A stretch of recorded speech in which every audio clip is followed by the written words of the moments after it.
পাবনার ঈশ্বরদীতে দোয়া মাহফিলের মঞ্চে ঘটে গেল এক অদ্ভুত ঘটনা।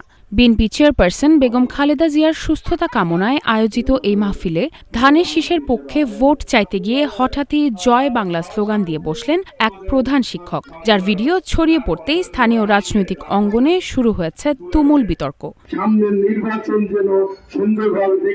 শুক্রবার রাতে চররূপপুর এলাকায় আয়োজিত অনুষ্ঠানে বক্তৃতা দিচ্ছিলেন লক্ষ্মীকুণ্ডা বালিকা উচ্চ বিদ্যালয়ের প্রধান শিক্ষক সিরাজুল ইসলাম। বক্তব্যের এক পর্যায়ে তিনি বলেন, বিএনপি ক্ষমতায় না থেকেও উন্নয়ন করছে, ক্ষমতায় এলে আরও বেশি উন্নয়ন হবে। ধানের শীষকে নির্বাচিত করলে শিক্ষা খাতে নতুন সম্ভাবনাও তৈরি হবে।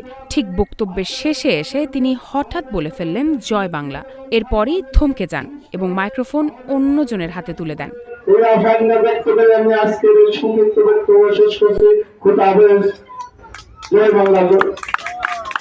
অনুষ্ঠানে উপস্থিত নেতাকর্মী সহ সাধারণ মানুষ তখন মুখ টিপে হাসলেও সামাজিক যোগাযোগ মাধ্যমে ভিডিওটি ছড়িয়ে পড়তেই তৈরি হয় ব্যাপক সমালোচনা। বিএনপি নেতাকর্মীরা অভিযোগ তুলছেন, দলীয় মঞ্চে জয় বাংলা বলা কেবল ভুল নয়, এটি বিভ্রান্তি তৈরির ইঙ্গিতও হতে পারে।